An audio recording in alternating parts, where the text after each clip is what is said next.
that I keep hearing being repeated time and time again is, well, they still will want to sell their Mercedes and their Audis to us, and their BMWs and their Porsches. So they're going to have to do a deal with us, whether they like it or not. Reality. I can tell you, as I'm standing here now, a few weeks before, Prime Minister Modi of India was in Brussels.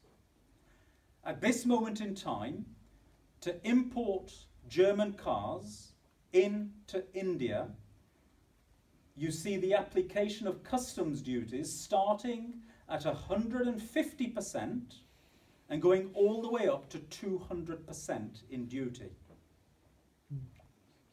All of a sudden, you then have a scenario where the political leverage that they had through us has now gone. What better partner in that situation could India find than Germany to provide it with the political clout at that table? And I can tell you already now, the seeds have been planted for that deal to happen. And mark my words, if we choose to come out within a matter of weeks, those duties that apply to those cars in India will be reduced to a point where a marketplace with a growing middle class, with a population of 1.5 billion, all of a sudden finds those cars equally affordable. So we're not the only ones who will be in a position to go out there and find new markets. We will be in a scenario where uncertainty isn't the word. It will be an absolute whirl of activity that is going on. And what will come out of that once it's been shook, nobody can say. I certainly can't give you any predictions as to what will happen there. And then just to finish off, the Prime Minister came across and sat with his partners on an equal basis, and a deal was arrived at. I was present in Brussels throughout that process, and I know how it's been reported here in the UK as well. And I genuinely do not recognise the scenario that I witnessed to what has been presented here.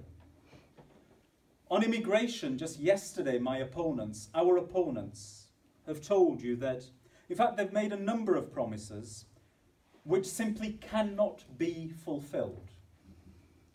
They are telling you that they will maintain access to the single market, either through the free access we currently have, or through a new deal that will be done, whilst at the same time removing the freedom of movement of people. This is an undeliverable ambition. And we are making it absolutely clear to people that if the British people do choose to leave the European Union, that is a promise they have made, not us. And it is not one that can be delivered. If you want access to those markets, you're going to have to accept freedom of movement of people. And with that, what did we renegotiate? Well, actually, what I'm finding when I'm going around the United Kingdom on immigration is this, that one, there is a huge amount of confusion over types of immigration, freedom of movement of people, people coming on visas, tourists, students that are coming here, asylum seekers, refugees. Well, on the whole, what do I find when I speak to my fellow Brits? We have no problem with people coming to visit the United Kingdom, none whatsoever. Actually, we encourage that. We're happy for that to happen. We have no problem with genuine students coming to study in the United Kingdom. We're quite happy for that to happen. We have no problem with people coming to conduct business in the United Kingdom, to come and create and generate and innovate and create jobs for people here and also do better for their own country of origin as well. We have no problem with any of those things at all.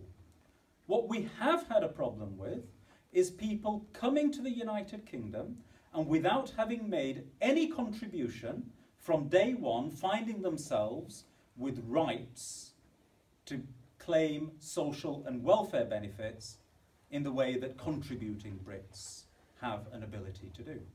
Well, actually, that's a genuine and fair concern to have. But it didn't fit with the principles of the European Union.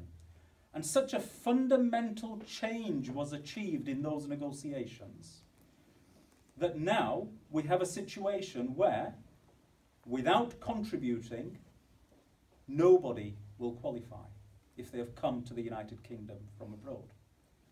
But we have said, and this is a core British value of fairness, it would equally be wrong that if somebody came and contributed, and over a period of time they have maintained their contributions over a 4-year time period, it would be wrong and un-British to say they still would not qualify.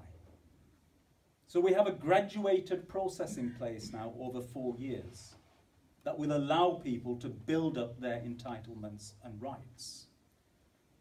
That's a fundamental achievement compared to what we had before.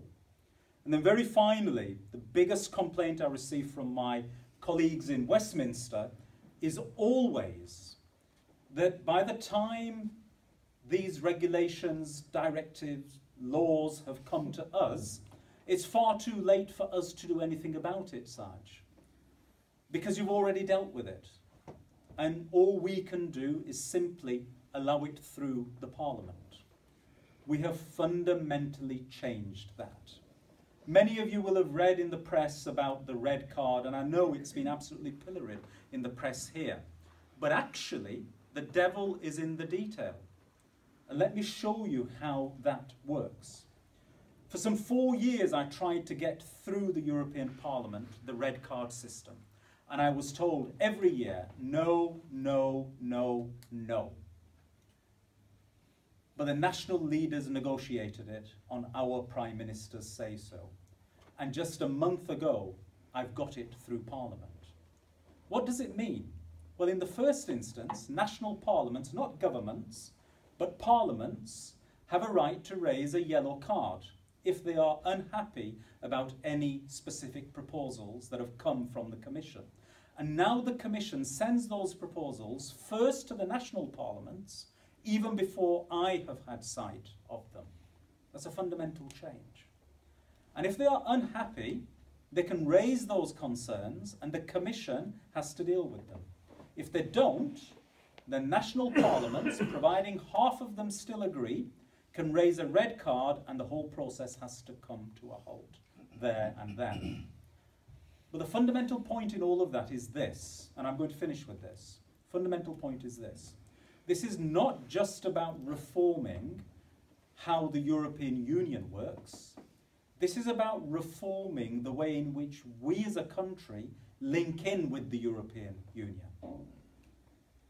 Now, for far too long, I found myself in a situation where I have had the German Parliament, the French Parliament, the Italian Parliament, the Belgian Parliament, the Dutch Parliament, all coming to me because they have scrutinised the proposals. But we never hear from the Scrutiny Committee in the House of Commons. Why not? That's a fundamental breach of duty. The House of Lords has been excellent, but the House of Commons Select Committee, all it has done is use the EU as a punchbag, rather than to constructively engage and put forward the proposals that it would like to see. Now, if it carries on doing that, it's going to find itself, on behalf of the House of Commons and the British people, increasingly marginalised, because other parliaments are going to start using these powers. But it's a British delivery. How wrong would that be? So actually, what I want the British people to do is to demand of our government, after this referendum is over, if we remain in the European Union, that actually the terms on which we engage with the European Union have to change as well.